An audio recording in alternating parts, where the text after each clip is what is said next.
नमस्कार साथियों, Tagore education group खेला में आपका हार्दिक स्वागत है। मैं धीरज कुमार उपाध्याय आपके सामने मैथमेटिक्स की एक नई क्लास लेके आया हूं। आज इससे पहले मैंने 4 क्लासें ली मैथमेटिक्स की, जो बेसिक क्लासें थी। आज हमारी एक नई क्लास शुरू होगी विधिवत रूप से। क्लास का नाम है एवरेज। हम एवरेज पढ़ेंगे आज। ये हमारी जो पहली क्लास है, तो हमारा जो टारगेट रहेगा एलडीसी में, जो बोर्ड अपने राजस्थान का जो बोर्ड है, उस बोर्ड में एलडीसी में जो भी सिलेबस है हम उस पूरी सिलेबस को कवर करेंगे। उसको देखते हुए आज ये हमारी पहली क्लास है। हालांकि पहली क्लास परसेंटेज की होनी चाहिए, उसके बाद प्रॉफिट लॉस की होनी चाहिए। पर एक बार एवरेज पढ़ते हैं, उसके बाद हम वापस परसेंटेज प्रॉफिट लॉस कंटिन्यू अपने पढ़ेंगे। चर्चा कर लेते हैं, औसत क्या होता है, किसको औसत बोलते हैं। और आज मैं कुछ क्वेश्चन भी लेके आया हूं एवरेज के, हम उस क्वेश्चन को करने की कोशिश करेंगे। एवरेज पढ़ लेते हैं क्या होता है साथियों।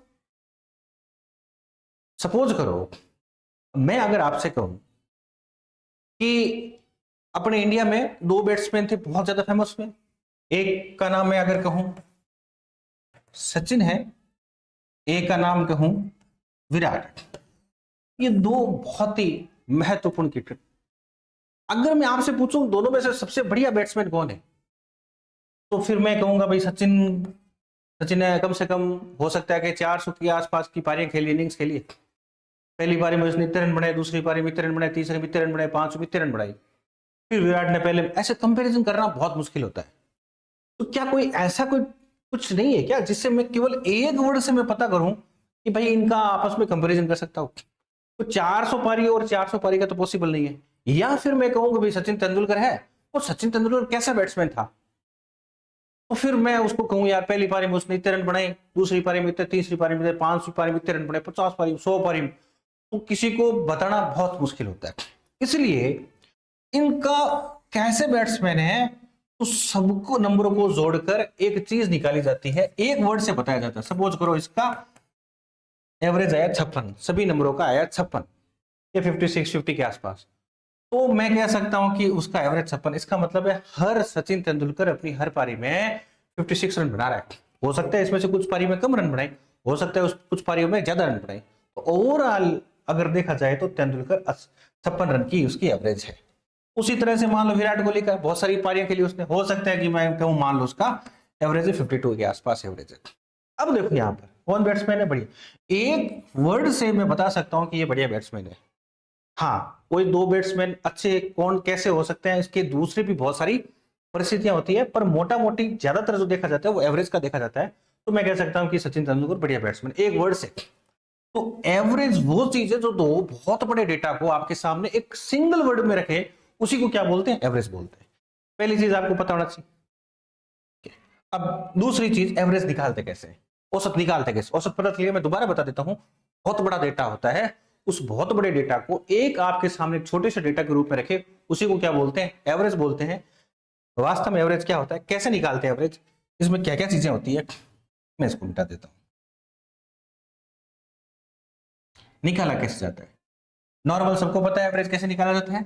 सपोज करो मैं 5 वर्ड लिखता हूं, 5 अंक लिखता हूं, 2 3 4 5 6, मुझे इसका एवरेज निकालना है।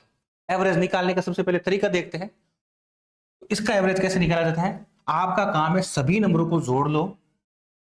2 और 3 5 4 9 और 5 14 से 20, टोटल कितने हो गए 20। 3 2 5 5 10 6 14 20, और मुझे उसका एवरेज निकालना है। तो मैं कितने नंबर है टोटल, 1 2 3 4 5, तो मुझे उसका एवरेज मिला कितना, 4। तो मैं 20 को 5 से डिवाइड करता हूं, भाग लगाता हूं, तो मेरा आंसर कितना आया, 4। एक चीज क्लियर हो गई।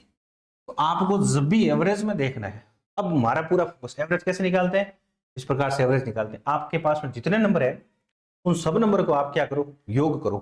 इसका मतलब अगर सही ढंग से देखूं मैं, तो मेरे पास में एक तो आया योग, क्योंकि मैं जितने भी 80% जो एवरेज जो क्वेश्चन है किसी एक फॉर्मूले से मैं कर सकता हूं।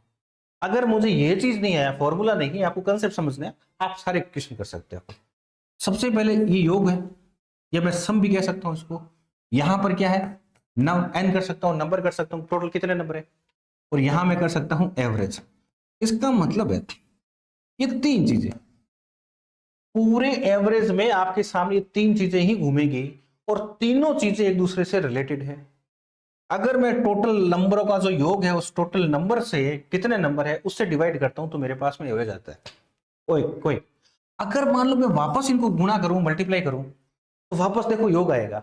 5 4 को 5 से मैं मल्टीप्लाई करता हूं तो कितना हो गया, 5 4 जा 20, तो 20 आ गया। दो चीजें ध्यान रखना है। इसका मतलब मैं इसको इससे गुणा करता हूं तो ये आ जाता है। और सपोज करो, जरूरी नहीं है आपको, कभी कभी हो सकता है नंबर में पूछ सकता है कुछ संख्या है, ये लो संख्या है, उन संख्याओं का औसत कितना है, 4 है, संख्याओं का योग है 20, उस योग का जो एवरेज है 4 है, तो बताओ टोटल संख्या कितनी है, तो भी मेरे पास में 5 आएगा। अगर मान लो मैं कहूं मेरे पास कुछ संख्या है, उस संख्याओं का योग कितना है 20 है, और टोटल संख्या कितनी है 5 है, तो एवरेज निकालना कितना है 4 है। अगर मान लो मैं कहता हूं मेरे पास में 5 संख्या है, उनका एवरेज कितना है 4 है, और उनका योग कितना है 20 है। चीजों को समझने की कोशिश करो। एक तो अपने को ये आना चाहिए, अगर हमारे दिमाग में एक छोटी सी चीज रहेगी, हम एवरेज के सारे क्वेश्चन निकाल सकते हैं। कैसे निकालेंगे, अभी हम सारे क्वेश्चन करेंगे। आपके पास में दिमाग में सिर्फ तीन चीजें, एक ही फॉर्मूला है, एक पैटर्न है, उस पैटर्न को फॉलो करना है। आपके एवरेज का कोई सा भी क्वेश्चन आपसे ऐसा हो ही नहीं सकता कि नहीं हो। एक ही पैटर्न है, मैं इस पैटर्न को वापस बता दूंगा आपको। दूसरी जो चीज है हमारी, एक और सीखना है कि एवरेज हमने पता कर लिया। एवरेज क्या होता है, कुछ नंबर होते हैं, कुछ नंबरों का योग करते हैं और जितने नंबर है उसको डिवाइड करते हैं, तो जो आंसर आएगा हमारा एवरेज कहलाएगा। अब दूसरी चीज देखते हैं कि क्या मैं जरूरी है कि सबको योग करो इसी तरीके से करूं ना, इसके अलावा भी हमारे पास में बहुत। आपको क्या करना है, आपको जब भी पहले ये देखना है कि जो नंबर है, अगर नंबर मान लो सीरीज में है, उनके बीच में जो डिफरेंस है वो इक्वल है, उस कंडीशन में क्या होगा, किसी एक श्रृंखला में है तो उस कंडीशन में आपको बीच वाला नंबर लेना है, बस सीधा खत्म आंसर। एक तो ये तरीका होता है, सारे तरीके सीखने अपने को। एक तो तरीका कौन सा है, ये वाला, जितनी सीरीज है 2 3 4 5 है, ठीक है। आंसर क्या है मेरा, मैं दो नई सीरीज में बता देता हूं ना। ये लो, सपोज करो मेरे पास में 2 है, 3 है, 4 है, 5 है, 6, सेम नंबर लेता हूं। आपको फटाफट एवरेज निकालना है। ये जो बीच वाला नंबर है मेरा एवरेज है, भले आप काउंट कर लो, 3 2 5, 5 4 9 और 5 14 से 20, वही वाला पहले वाला ही। सपोज करो 7 8, अब मेरे पास में एवरेज कौन सा हो गया, अब मेरे पास इनके बीच में कौन सा है, ये वाला नंबर है। तो कहने का मतलब है अब मेरा एवरेज क्या हो जाएगा, 5 हो जाएगा। फिर मैं 2 नंबर लिखता हूं, 8 9 10, अब मेरे पास में एवरेज कौन सा हो गया। जब भी आप नंबर जितने भी है, अगर सीरीज में, ये कंडीशन है ध्यान रखना, अगर सीरीज में नंबर है तो ठीक बीच वाला एवरेज होता है। एक तो चीज ये ध्यान रखना। दूसरी चीज आपको ध्यान रखनी है कि जब भी सीरीज में हो, बीच में डिफरेंस सबका सेम हो, उसी कंडीशन में आप इन नंबरों को भी क्या कर लो, काउंट करो, 2 से डिवाइड कर दो। 10 और 2 कितने होते हैं 12, 12 को 2 से डिवाइड किया कितना हो गया, वही मेरा आंसर है। आपको हर तरीका पता होना चाहिए। सीरीज में फर्स्ट नंबर लास्ट नंबर को डिवाइड जोड़ो और 2 से डिवाइड करो, हमारा एवरेज आ जाएगा। मैं सपोज करो छोटा सा नंबर 2 3 4 5 6, ये नंबर है।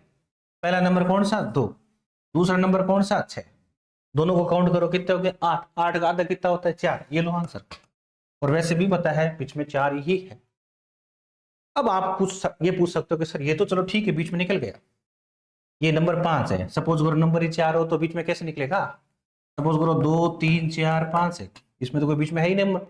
उस कंडीशन में आप कोई दिक्कत वाली बात, इन दो नंबरों को जोड़ लो, 2 से डिवाइड कर दो, ये टोटल कितना हो गया 4 3 7, 7 का आधा कितना होता है, या इन दोनों का आधा कितना होता है, बीच वाला नंबर कौन सा होता है 3.5। बस जब इस प्रकार के नंबर हो तो भी कोई दिक्कत नहीं, तो अपने पास दूसरा तरीका ही है। ये कितने हो गए 5 और 2 7, 7 का हाफ कितना होता है 3.5। हाथों हाथ हमारा एवरेज निकल जाएगा। तो एवरेज निकालने के लिए हमारे पास एवरेज कैसे निकाला जाता है, आपको पहले तो वो फॉर्मूला आना चाहिए। क्या फॉर्मूला है, टोटल जितने भी नंबर है उन नंबरों को योग करो, योग में से टोटल जितने नंबर उसको डिवाइड करो तो हमारा एवरेज आएगा। एक तो वो तरीका है। एक तरीका हमारा है कि यदि अगर ये जितने भी नंबर है वो सीरीज में है, उस कंडीशन में फर्स्ट और लास्ट नंबर को जोड़ो, 2 से डिवाइड करो, तो हमारा आंसर आ जाएगा, या फिर मैं बीच वाला नंबर ले लेता हूं तो भी आंसर आ जाएगा। या मान लो इस प्रकार के नंबर है 2 3 4 5 6 7, कितने हो गए 6 नंबर है टोटल। अब इसमें बीच में कोई दिक्कत नहीं है, तो ये जो 2 नंबर है इसका जो बीच वाला नंबर है कौन सा है, 4 और 5। या तो इसके बीच में हमें पता 4.5 होता है, वैसे भी 5 और 4 कितने होते हैं, 9, 9 का हाफ कितना होता है 4.5, तो ये 4.5। हर तरीका आपको आना चाहिए, कुछ भी तरीका आपके लिए छूटना नहीं चाहिए, इन तरीकों से ही हमारे लिए काम। अब देखो इसका एक पैटर्न है, इसको मैं मिटा देता हूं। इसका एक पैटर्न है, आपको जब भी एवरेज का करो आपको सीधा सीधा कुछ सबसे पहले इस पैटर्न को फॉलो करना है। नंबर, या मैं बोलूं तो संख्या, फिर आप निकालोगे एवरेज, औसत बोलूं तो, या एवरेज एक ही बात है, फिर यहां योग। हमने थोड़ी देर पहले देखा कि जितने नंबर है या जो भी औसत आएगा उसको मल्टीप्लाई करते तो हमारा योग आता है। बस एक ही तरीका ध्यान रखना है आपको, आपको जितने भी एवरेज है वो सारे के सारे एवरेज के क्वेश्चन सोल्व हो जाएंगे। एक तो तरीका कौन सा, एक तरीका वो जो फर्स्ट लास्ट वाला, जब हमारे पास में जो नंबर हो एक सीरीज में हो जिनके बीच में डिफरेंस बिल्कुल सेम हो, उस कंडीशन में फर्स्ट लास्ट को जोड़ो और 2 से डिवाइड करो, या बीच वाला नंबर ले लो, या फिर हमारे पास में ये फॉर्मूला। इन 2 फॉर्मूलों से, इन 2 तरीकों से हमारे लगभग एवरेज के 90% क्वेश्चन सोल्व हो जाएंगे। कुछ 10% बाकी बचेंगे वो हम अलग तरीके से कर लेंगे। ठीक है, अब मैं आज अपना पहला क्वेश्चन देखो, यहां पर प्रथम 50 प्राकृत संख्याओं का औसत कितना है। पहले तो आपको प्राकृत संख्याओं पता होनी चाहिए। संख्या है वैसे तो अलग अलग तरह की होती है, पर मैं सही ढंग से बताऊं आपको। एक तो होती है नेचुरल नंबर इंग्लिश में, एक होती है आपके होल नंबर, एक होता है आपका इंटीजर। ये 3 तरह के नंबर होते हैं नॉर्मली, आपको पता होना चाहिए। नेचुरल नंबर क्या होता है, प्रकृति, प्रकृति कभी भी 0 नहीं हो सकती, प्रकृति कभी भी क्या नहीं हो सकती, माइनस में नहीं जा सकती। वो 1 2 3 4 5 इस प्रकार के जो नंबर है उनको नेचुरल नंबर बोलते हैं। होल नंबर भाई साहब इसमें 0 आया है तो 0 1 2 3 4 5 इस प्रकार के जो नंबर है उसको होल नंबर बोलते हैं।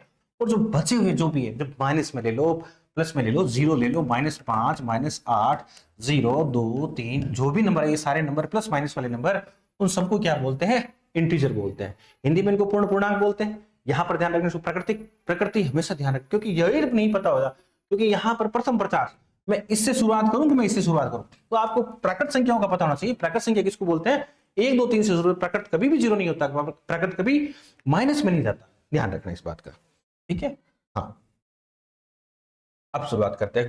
तो प्राकृत समझ में आ गया, 50 यानी कि 1 से लेकर 50 इनका औसत निकालना है। मैं कहता हूं इनके बीच में डिफरेंस सब में सेम है, बस 50 रहे कितना होता है, 51, 51 का आधा कितना होता है 25.5, सिंपल। 51, 51 का हाफ कितना होता है 25.5। ये लो हमारा आंसर आ गया। दोबारा बता दो, प्रथम 50 प्राकृत संख्या का औसत कितना होता है। कोई फॉर्मूले की जरूरत नहीं, पूरे नंबर जोड़ने की जरूरत नहीं होती है, पहला नंबर और लास्ट नंबर तो जोड़ो, 2 से डिवाइड करो, हमारा आंसर आ जाएगा। एक क्वेश्चन सोल्व, आ जाओ सेकंड क्वेश्चन पर। 60 तक की सभी विषम प्राकृत संख्याओं का औसत कितना होता है। 60 तक की मैं सारे नंबर जोड़ूंगा और फिर वो जितने भी नंबर उसे डिवाइड करूंगा, इतने में कॉपी छीन लेगा, वो अपने पास में टाइम चला जाएगा। हम जो भी मैथ करेंगे ट्राई करेंगे जल्दी से जल्दी हो। अब सबसे पहले हमें ये देखना है विषम प्राकृत संख्या कौन सी होगी। नंबर 2 तरह के होते हैं, सम और विषम। सम नंबर किसको बोलते हैं, जो 2 4 6, और विषम किसको बोलते हैं, 1 से शुरू होता है, 1 से शुरू होता है। लेकिन उसने कहा 60 तक, तो 60 तो ऑलरेडी सम है, तो हमें विषम कौन सा लेना, ये लेना है। 60 से हमें कोई लेना देना नहीं। 60 तक तो 60 नहीं लेना, क्योंकि 60 तो कौन सा सम हो गया, हमें विषम ही लेना है, तो 59 तक ही ले लो। इनका औसत वही बात है, लो पहला नंबर मिल गया, लास्ट नंबर मिल गया, टोटल कितने हो गए हमारे 60, 60 का हाफ कितना होता है 30। ये लो मेरा आंसर, कुछ भी नहीं करना है आपको, फर्स्ट लास्ट नंबर को ऐड करो, 2 से डिवाइड करो, हमारा आंसर आ जाएगा। नेक्स्ट क्वेश्चन, 50 तक की सभी सम प्राकृत, ध्यान रखना इन बात का, 50 तक की पूछा है, प्राकृत संख्या 1 से शुरू होती है और कहां तक, सम। अच्छा सम लेना है इस बार, विषम नहीं लेना है, तो 2 से शुरुआत होती है और 50 तक जाती है। 2 से शुरुआत होती है, एक तो है नहीं, 2 से शुरुआत होती है और 50 तक, लास्ट 50 है, इसको काउंट करना इस बार। टोटल कितने हो गए 52, 52 का हाफ कितना होता है 26। ये लो मेरा आंसर आ गया। 50 तक की प्राकृत संख्या है, पहली संख्या 2, लास्ट संख्या 50, दोनों को जोड़ो 52, 2 से डिवाइड करो, तुम्हारा आंसर कितना आ जाएगा 26 आंसर। एक कक्षा के 31 छात्रों का औसत भार 30 किग्रा है। यदि अध्यापक का भार भी सम्मिलित कर लिया जाए तो औसत भार में 500 ग्राम की वृद्धि होती है। अध्यापक का भार ज्ञात करो। मैंने आपको पैटर्न बताया, उसी पैटर्न को फॉलो करना है। पैटर्न कौन सा, ध्यान रखना, यहां पर सबसे पहले संख्या लिखूं तो संख्या लिख लूं, फिर मैं यहां पर औसत लिख लेता हूं और फिर मैं यहां पर योग लिख लेता हूं। पूरे औसत में ये तीन चीजें आपके दिमाग में रहनी चाहिए। आपसे पूछे नहीं पूछे, आपको इसको ही फॉलो करना है। नहीं होगा तो कोई दिक्कत वाली बात है। 90% क्वेश्चन, 80%, 70% तो लगभग इनसे हो जाएंगे। ये क्या कह रहा है, ये कह रहा है कि एक कक्षा के 31 छात्रों का औसत संख्या कितनी है भाई साहब, 31, औसत कितना है 30। आपको पूछा है कि योग करने के लिए ना, फिर भी आपको करना है योग। मैं कर देता हूं, 0 की जगह 0, 3 लिखा 9, 930 हो गया। आगे इसने कहा नहीं कहा, किसी भी क्वेश्चन में कहे नहीं कहे, आपको इसी पैटर्न को फॉलो करना है। एवरेज का एक भी क्वेश्चन सोल्व एक भी ऐसा क्वेश्चन नहीं होगा जो आपसे सोल्व नहीं होगा। संख्या औसत योग किया, एक कक्षा के 31 छात्र, तो n कितने हो गए, 31 हो गए। उसके बाद में औसत कितना है, 30 किग्रा, औसत के नीचे औसत लिखा। आपसे पूछ का एक योग नहीं, हमें करना है। इसका मतलब है जितने भी छात्र हैं उन सबका अगर मैं भार काउंट करूं तो 930 होता है। यदि अध्यापक का भी भार सम्मिलित कर लिया जाए साहब, अब कितने हो गए, n 32 हो गए, तो 500 ग्राम की वृद्धि होती है। किसमें, औसत में। पहले औसत कितना था 30, अब औसत कितना है 30.5 कहूं या 30.500 कहूं, एक ही बात है। अब मुझे इसने कहा है क्या इसको करना है, मल्टीप्लाई नहीं कहा है, तो मैं इसको मल्टीप्लाई कर देता हूं। लो 305 को 32 से मल्टीप्लाई किया, 5 2 10, 6 आए, 5 3 15, 9 आया, 0 5 1 6 7 9। पॉइंट कितने, एक पॉइंट है, ये एक पॉइंट लगा, 976, 976। क्या पूछा है, अध्यापक का भार। भाई साहब 31, सबका भार कितना, 900। ये भाई साहब कौन आए, अध्यापक आए। जैसे ही अध्यापक आया तो भार भी बढ़ गया। वो जो भार एक्स्ट्रा बढ़ा किसका है, अध्यापक का है। कितना है, ये लो 7 में से 46 की अगर एक्स्ट्रा है वो किसका, अध्यापक का ही था, किसी दूसरे का नहीं। तो अध्यापक का भार कितना है अपना, 46 kg। बस इसी पैटर्न को फॉलो करना है, आपके सारे आंसर मिल जाएंगे। नेक्स्ट क्वेश्चन है, एक पुस्तकालय ने अपने पुस्तकालय के लिए 50 कहानी की पुस्तकें खरीदी, लेकिन उसने देखा कि वह 76 रुपए अधिक खर्च करके 14 और किताबें प्राप्त कर सकता है और प्रति पुस्तक औसत मूल्य 1 रुपए कम हो जाता है। उसके द्वारा खरीदी गई प्रति पुस्तक का औसत मूल्य कितना था। अच्छा क्वेश्चन है, बहुत बढ़िया क्वेश्चन है। आपको तो एक ही काम करना है। क्या करना है, आप सबसे पहले यहां पर क्या लिखो, संख्या, फिर क्या लिखो, औसत, फिर क्या लिखो, कुल या योग या जो भी आपकी मर्जी, जो आपके लिए सुविधाजनक है वो लिखो। ये पैटर्न है। चलो, एक पुस्तकालय ने पुस्तकालय के लिए 50 कहानी की पुस्तकें खरीदी। पहले n कितना, ये 50 लिख लिया। आपको ना तो औसत के बारे में कहा, ना आपको यहां पर कुछ नहीं कहा है। अगर उस कंडीशन में तो आप ले आ दो, ये लो सा औसत कितना हो गया x, ये लो सा कुल योग कितना हो गया 50x। इसने केवल ये दिया, ये अपने मन से लिख दिया।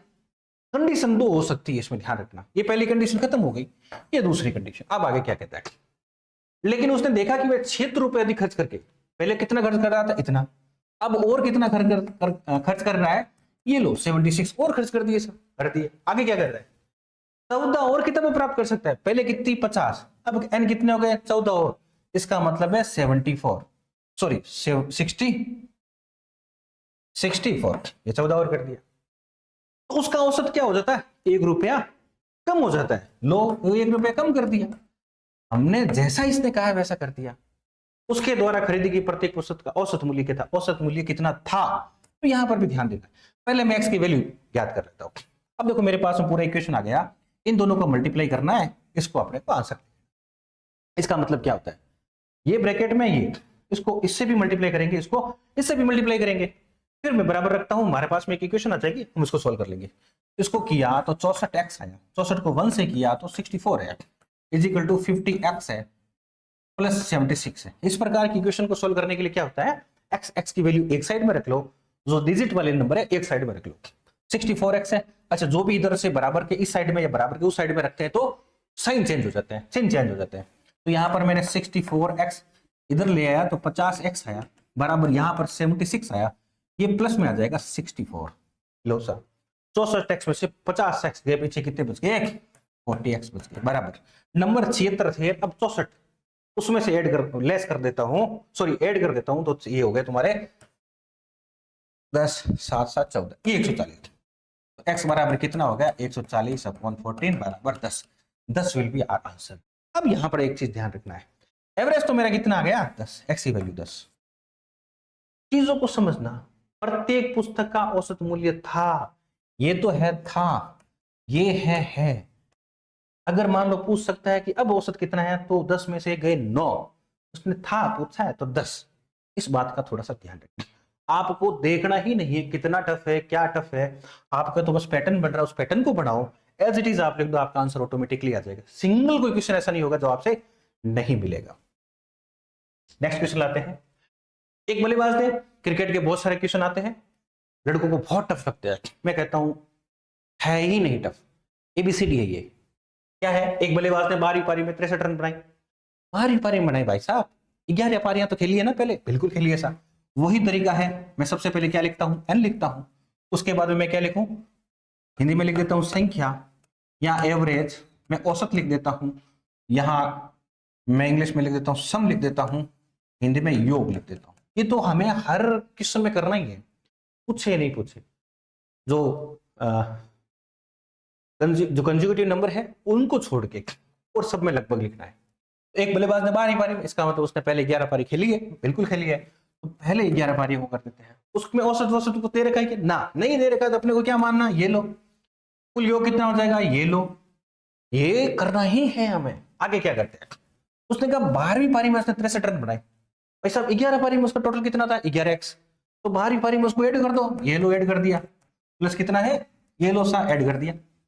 अब आगे क्या, टोटल पहले 11 पारी 12वीं पारी खेली तो n कितने हो गए 12 हो गए।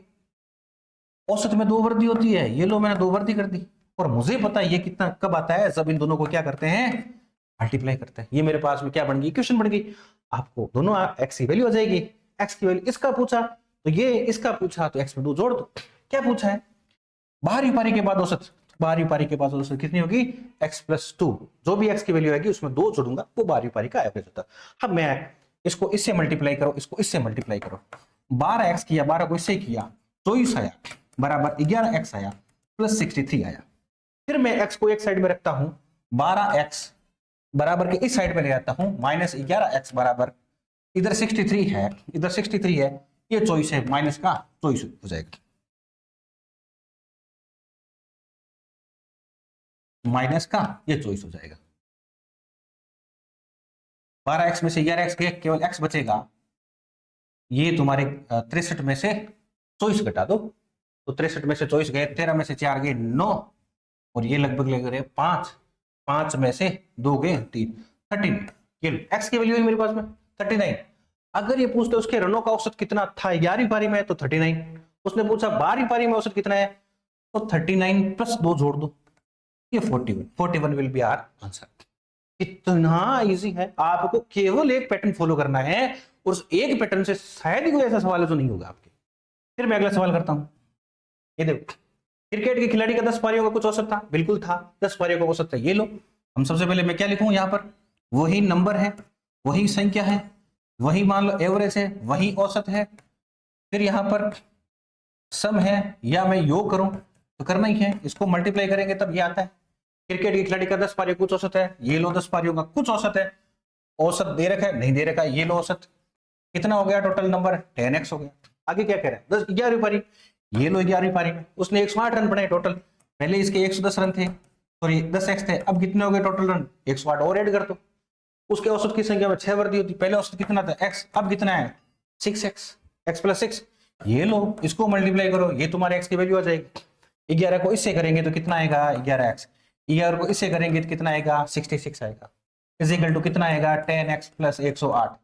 फिर वही तरीका आपके पास में, जब भी इस प्रकार की इक्वेशन हो तो क्या करोगे, जो वेरिएबल्स है उसको एक साइड में रखो, जो एज डिजिट्स है अंक है उसको एक साइड में रखो, और मेरे पास में वेरिएबल्स के सिर्फ 2 नंबर है और डिजिट के भी 2 नंबर है, उनको उधर भेज दो।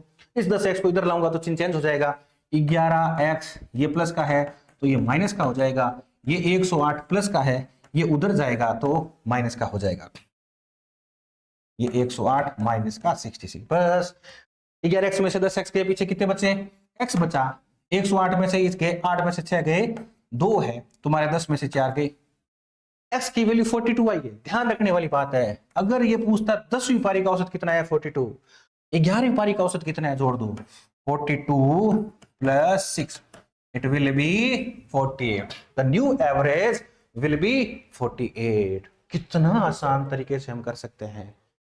अगला क्वेश्चन में लेता हूं, कुछ टाइम नहीं लगता इन क्वेश्चन में, क्योंकि आपको करते सबको है, आता सबको है, पर हमारा टारगेट रहेगा कि जितने भी क्वेश्चन है एकदम तेज गति के साथ में 30 या 40 सेकंड से ज्यादा अगर मैथमेटिक्स में हमारा क्वेश्चन का लग रहा है, दैट मीन्स हम अपना टाइम बिल्कुल खराब करेंगे एग्जाम में।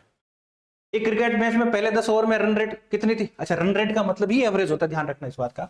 रन रेट का मतलब ही क्या होता है? एवरेज। केवल 3.2 थी, बिल्कुल ठीक थी।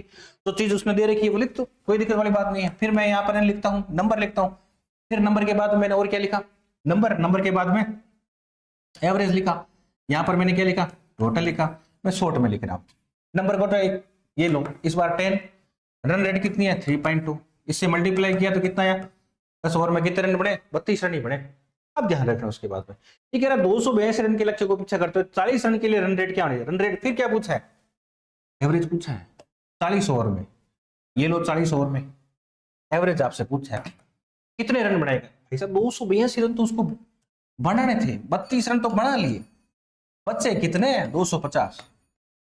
आवर कितने बचे? 40। रन कितने बचे? 250। बस अगर ये निकालना है तो उसमें भाग लगा दो।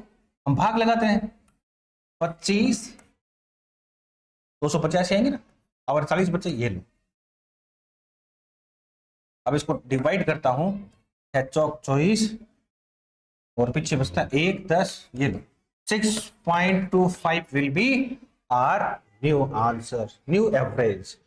दे have to follow this run rate, then only they can achieve the target। ठीक है, तो ये थोड़ा सा आपको ध्यान रखना है। टफ नहीं है कुछ भी, मैथमेटिक्स पानी की तरह है। आप मैथमेटिक्स को प्यार करो, मैथमेटिक्स आपके लिए बहुत इजी हो जाएगी।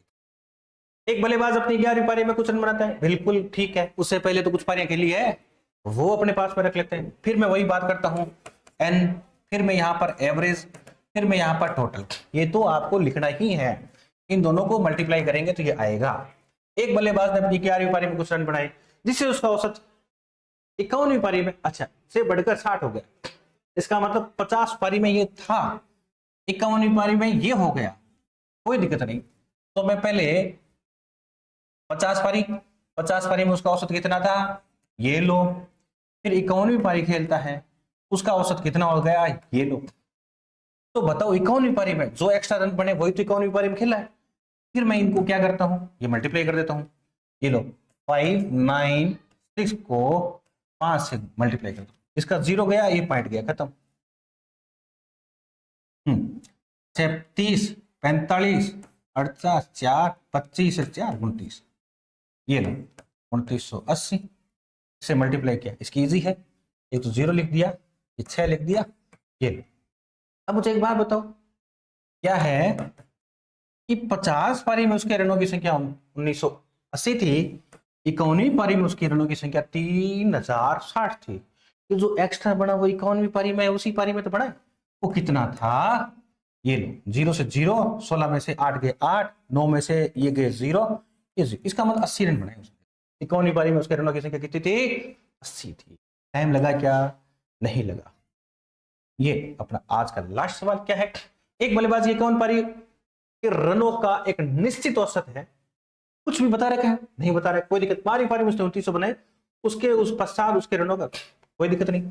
ये लो, सबसे पहले मैं क्या लिखूं, नंबर या संख्या, फिर मैं क्या लिखूं, औसत, फिर मैं क्या लिखूं, योग, ये लो पैटर्न लिख दिया।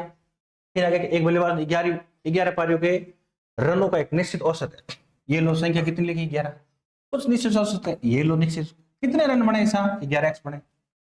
12वीं पारी में, ये लो 12वीं पारी में कर दिया, उसने 129 रन बनाए, पहले इतने रन थे प्लस 129 रन हो गए, 10 बचता, उसके रनों का औसत बढ़ गया, पहले औसत कितना था, अब कितना है, ये बढ़ गया। सर आपको क्या बताना है, उसकी 11 पारियों का औसत, ये पूछा है 11 पारियों का औसत, इसका केवल x की वैल्यू पूछा है आपको। फिर वही बात, मैं इन दोनों को मल्टीप्लाई करता हूं तो मेरे सामने ये आना चाहिए, 12 को इससे किया तो क्या आया, 12x प्लस 12 को इससे किया तो 108 इजिकल टू 11x प्लस 129। फिर वही तरीका है, आप वेरिएबल्स को एक साइड में रखो। 12x में से 11x के पीछे कितने बचे, मैं डायरेक्टली कर रहा हूं, बराबर 129 में से 8 के पीछे कितने बचे, ये लो 21 बच गए, मैं डायरेक्टली कर रहा हूं। इसका मतलब है 11 पारियों में उसका औसत कितना था, 21। पूछ ले 12 पारियों में औसत कितना था, तो आपको 21 प्लस 9 कितने होते हैं, 30 होते हैं। इस प्रकार से, आगे शायद कोई स्लाइड में क्वेश्चन नहीं है। आज के लिए इतना ही। कल औसत की सेकंड क्लास लगेगी, जिसमें जो भी क्वेश्चन बचेंगे वो सारे के सारे हमने करने की कोशिश करेंगे। धन्यवाद।